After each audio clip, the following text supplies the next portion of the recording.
നമ്മൾ നേരത്തെ കുറേ സ്ഥലങ്ങളിൽ കുര്യാടും കാസർഗോഡിന്റെ പല ഭാഗങ്ങളിലും ഇത്തരത്തിൽ ദേശീയപാത തകർച്ച നമ്മൾ കണ്ടിരുന്നു. ഏതാണ്ട് അതേ മട്ടിൽ തന്നെ ഇവിടുത്തെ തകർച്ചയുടെ ദൃശ്യങ്ങൾ നമുക്ക് കാണുന്നത്. പക്ഷേ അവിടെയൊക്കെ ഈ വയലിന്റെ നടുവിലൂടെയും ചതുപ്പിലൂടെയും ഒക്കെയുള്ള ഭാഗത്താണ് ആ ഭാഗത്താണ് ഇടിഞ്ഞതെങ്കിൽ ഇത് അങ്ങനെയല്ല. ഇത് റോഡിൽ മണ്ണിട്ടുയർത്തിയ മേഖലയിലാണ് അതങ്ങനെ ആ സർവീസ് റോഡും അടക്കം തകർത്തിക്കൊണ്ട് അവിടെ കെട്ടിപ്പൊക്കിയ ഭാഗമൊക്കെ തകർന്ന് മണ്ണിനടിയിലേക്ക് ഇരുന്ന മട്ടിൽ ഉള്ളത്. സ്കൂൾ ബസ് അടക്കം അപകടത്തിൽപ്പെട്ടു എന്നുള്ളതാണ് അരുൺ രാജ് റിപ്പോർട്ട് ചെയ്യുന്നത്. സ്കൂൾ ബസ്സിനും കാറുണ്ടായിരുന്നു. അത് വാഹനം സ്ഥിരമായി പൊയ്ക്കൊണ്ടിരിക്കുന്ന റോഡ് തന്നെയാണത്. സർവീസ് റോഡാണല്ലോ പ്രധാനമായും.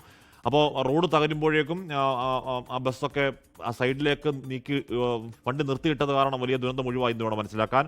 കുര്യാട് കണ്ടു, കാസർഗോഡ് കണ്ടു, കോഴിക്കോട് കണ്ടു, തൃശ്ശൂർ കണ്ടു. ദേശീയപാത 66 ഇത്തരത്തിലുള്ള വിള്ളലുകൾ, സൈഡ് ഭിത്തിയൊക്കെ ഇടിഞ്ഞു താഴ്ന്ന ദൃശ്യങ്ങൾ അത് പതിവ് ദൃശ്യങ്ങളായി മാറുന്നു എന്നുള്ളതാണ് സങ്കടകരമായ വസ്തുത. ഇത് ശാസ്ത്രീയമായി ഏതാണ്ട് ഈ പറയുന്ന ഭൂമിയുടെ ക്വാളിറ്റിയൊക്കെ നോക്കിക്കൊണ്ടുള്ള കൃത്യമായ ശാസ്ത്രീയ പരിശോധനകൾ പൂർത്തിയാക്കിയതിനു ശേഷമാണ് ദേശീയപാത നിർമ്മാണം എന്നൊക്കെ പറയുമ്പോഴും ദേശീയപാത കേരളത്തിൻ്റെ പല ഭാഗങ്ങളിലായി ഇടിഞ്ഞു താഴുന്നത് ഉണ്ടാക്കുന്ന ആശങ്ക ചെറുതല്ല. അതുണ്ടാക്കുന്ന സുരക്ഷാ ഭീഷണി ചെറുതല്ല. നേരത്തെ മേഘ കൺസ്ട്രക്ഷനെതിരെ നടപടി ഉണ്ടായതും ഒക്കെ നമ്മൾ കണ്ടതാണ്. ഒരു തവണ ഇത് ഇടിഞ്ഞു താന്നു കഴിഞ്ഞാൽ പിന്നീട് അത് പുനഃസ്ഥാപിക്കാൻ എടുക്കുന്ന സമയപരിധിക്കൊക്കെ അപ്പുറം എന്ത് വിശ്വസിച്ച് റോഡിൽ കൂടെ നമ്മൾ വണ്ടി ഓടിച്ചുകൊണ്ട് പോകും എന്ന ഒരു പ്രധാനപ്പെട്ട ചോദ്യം ഈ തകർച്ചാ ദൃശ്യങ്ങൾ നൽകുന്നുണ്ട്. ആ ദൃശ്യങ്ങളാണ് പ്രേക്ഷകർ കാണുന്നത്. അരുൺ രാജ് ചേരുന്നു. അരുൺ, നമുക്ക് ഈ സംഭവ സ്ഥലത്തേക്ക് എത്താൻ കഴിയുന്നുണ്ടോ? എനിക്ക് തോന്നുന്നു നമ്മൾ ഇതുവരെ കണ്ട ദേശീയപാത തകർച്ചയേക്കാൾ കുറച്ചുകൂടി തീവ്രമായ ദൃശ്യങ്ങൾ നമ്മൾ കാണുകയാണിപ്പോൾ അരുൺ. തീർച്ചയായും വളരെ വലിയ വ്യാപ്തിയിലുള്ള അപകടം തന്നെയാണ്. ആർക്കും മറ്റ് പരിക്കുകളില്ല എന്നുള്ളതാണ് ഇപ്പോഴും നമുക്ക് പ്രദേശവാസികളിൽ നിന്നടക്കം ലഭിക്കുന്ന വിവരം. പക്ഷെ അവിടേക്ക് എത്തിച്ചേരുന്നതിന് വലിയ തടസ്സം ഇപ്പോഴുണ്ട്. കാരണം റോഡ് പൂർണ്ണമായും ഇപ്പോൾ അതുവഴി ഗതാഗതം നിരോധിച്ചിരിക്കുകയാണ്. അതുകൊണ്ട് നീണ്ട നിരയായി കിലോമീറ്ററോളം വാഹനങ്ങൾ കിടക്കുന്ന കാഴ്ചയാണ് നമുക്ക് കാണാൻ കഴിയുന്നത്. ഹഷി, ഒരുപക്ഷെ അല്പസമയത്തിനകം നമുക്ക് മറ്റേതെങ്കിലും വഴിയിൽ അവിടേക്ക് എത്തിയാൽ ഈ പ്രേക്ഷകരെ അതിന്റെ വ്യാപ്തി കൂടുതൽ കാണിച്ചു കൊടുക്കാൻ കഴിയും. കാരണം ഇവിടേക്ക് എത്തുക എന്നുള്ളത് ശ്രമകരമായ ദൗത്യമാണ്. കാരണം 500 മീറ്ററോളം റോഡ് പൂർണ്ണമായി ഇടിഞ്ഞു തന്നിരിക്കുന്നു. രണ്ട് സൈഡിലൂടെയുള്ള വാഹന ഗതാഗതം പൂർണ്ണമായി ഇപ്പോൾ നിരോധിച്ചിരിക്കുകയാണ്. കാരണം ഇത് ഏത് നിമിഷവും വീണ്ടും റോഡിലേക്ക് ഇടിഞ്ഞു താഴാനുള്ള സാധ്യത കൂടിയുണ്ട്. കാരണം അത്രത്തോളം മണ്ണ് ഈ കെട്ടിപ്പൊക്കി ഉയർത്തി നിർത്തിയിരിക്കുകയാണ്. അത് ഏതെങ്കിലും വിധേന താഴേക്ക് വന്നാൽ അപകടത്തിന്റെ തോത് വീണ്ടും വർദ്ധിക്കും. അതുകൊണ്ട് തന്നെ ഇക്കാര്യത്തിൽ ഒരു മുൻകരുതൽ എന്ന നിലയ്ക്ക് ഗതാഗതം പൂർണ്ണമായി ഇപ്പോൾ നിയന്ത്രിച്ചിരിക്കുകയാണ്. അതുവഴിയുള്ള ഗതാഗതം പൂർണ്ണമായും നിരോധിച്ചിരിക്കുകയാണ്.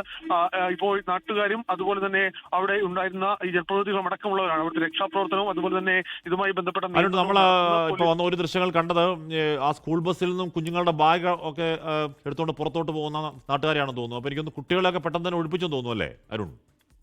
തീർച്ചയായും ഈ കുട്ടികളടക്കം പൂർണ്ണമായും ഒഴിപ്പിക്കാൻ ആ ഘട്ടത്തിൽ തന്നെ കഴിഞ്ഞു. കാരണം അപകടം ഉണ്ടായ ഉടനെ വാഹനം അവിടെ നിർത്തിയിട്ടു എന്നുള്ളതാണ് ഏറെ പ്രധാനപ്പെട്ട കാര്യം. ഒരുപക്ഷെ ആ വാഹനം എടുത്തുകൊണ്ട് മുന്നോട്ട് പോയിരുന്നുവെങ്കിൽ അത് വലിയ രീതിയിൽ മറ്റു രീതിയിലേക്ക് അപകടത്തിലേക്ക് നയിച്ചതിനെ ഈ റോഡ് ഇരുത്താൻ തുടങ്ങി സൈഡ് വാളടക്കം താഴേക്ക് വരാൻ തുടങ്ങിയപ്പോൾ തന്നെ ഇതുമായി ബന്ധപ്പെട്ടവർ ആ വാഹനം സൈഡിൽ നിർത്തുകയായിരുന്നു.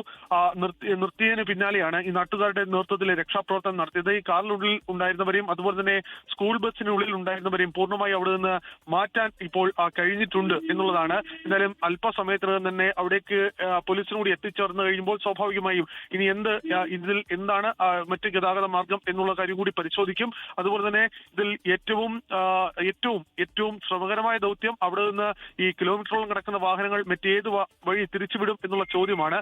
അതിൽ ഇനി എന്ത് എന്നുള്ളതാണ് നമുക്ക് അറിയേണ്ടത്. കാരണം ഇത് എങ്ങനെ അപകടം സംഭവിച്ചു എന്ന കാര്യത്തിൽ കൂടി വ്യക്തത വരുത്തേണ്ടതുണ്ട്. അതിൽ ശാസ്ത്രീയ പരിശോധന അടക്കം നടത്തിയെന്ന് അവകാശപ്പെടുന്നുണ്ട് ഇതുമായി ബന്ധപ്പെട്ട ഏജൻസികൾ. പക്ഷേ പിന്നീട് എങ്ങനെയാണ് ഇത്തരത്തിൽ അപകടം ഉണ്ടായത് എന്ന് ചോദിച്ചാൽ അക്കാര്യത്തിൽ ഒരു മറുപടി നൽകാൻ ഇപ്പോൾ നിലവിൽ ആർക്കും കഴിയുന്നില്ല.